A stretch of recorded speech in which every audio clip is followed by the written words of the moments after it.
Hey everybody, today I want to show you how to make this cord using this icord tool. You can use it for like a drawstring on a bag, like what I'm doing here with my little fishy bag. We'll be able to pull these sides tight and create a bag. You can use them for drawstring on clothes or sweaters. So this icord hook I bought at Jimmy Bean's when I was out in Reno, Nevada for a crochet retreat with the crochet crowd. It was actually a lot of fun.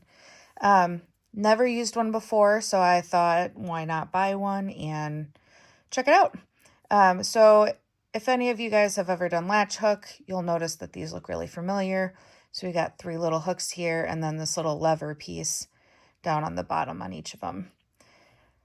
And that is all the icord tool is.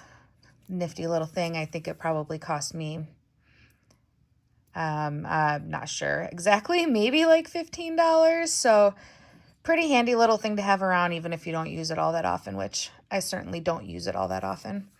I'm gonna do a little tutorial here and show you how to use it.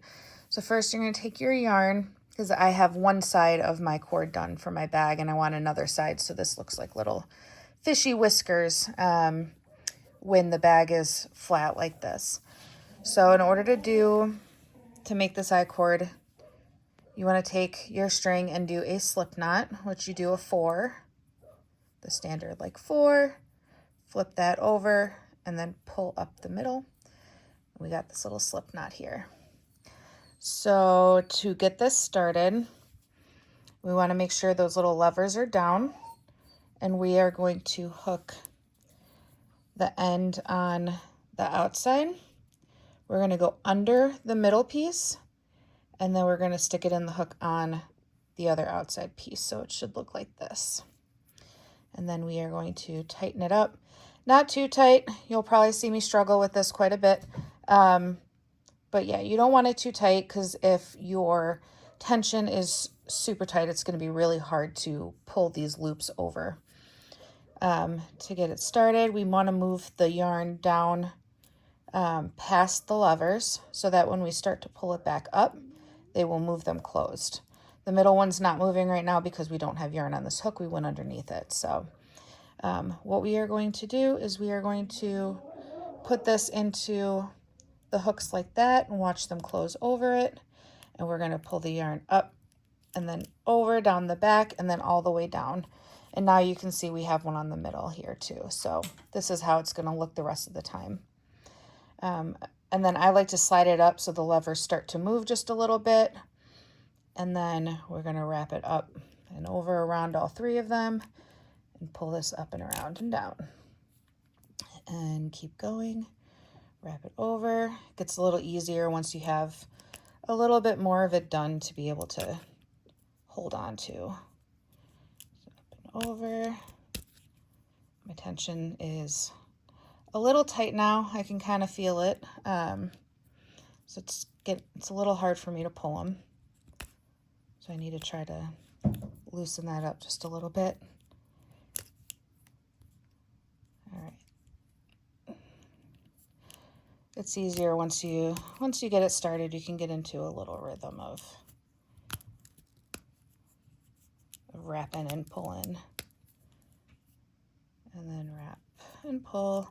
I'm also using a size 1, I believe it's a fingering weight or sport weight yarn, which I think makes it a little bit harder, just because you want to hold it tighter because it is so thin.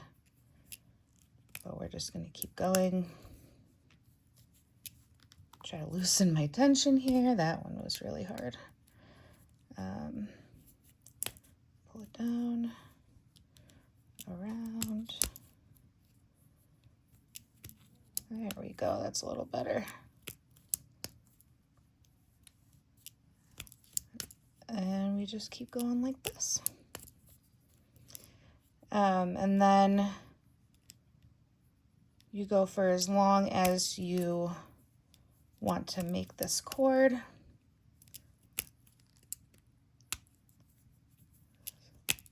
You see I've only been doing it a couple minutes now. And I already have this maybe like 2 inches or so of cord made here. I will show you how to take it off of here. I'm gonna cut, give myself a little bit of space. Now I'm going to just pull them off without any yarn being in the middle, so it's just gonna pull this off here. Now I'm gonna use a bigger hook so we can see it, or a bigger needle, I mean, not hook. All right, so we can see, looking at it, that the yarn is coming from this one. So in order to keep the circle going, we want to go to the one opposite of it. So we're going to go here and go in the middle, and then go into the loop here, and then finally go into the loop of the one that we started at, and then pull it tight. And you should just be able to pull it tight, and it's not going to come undone.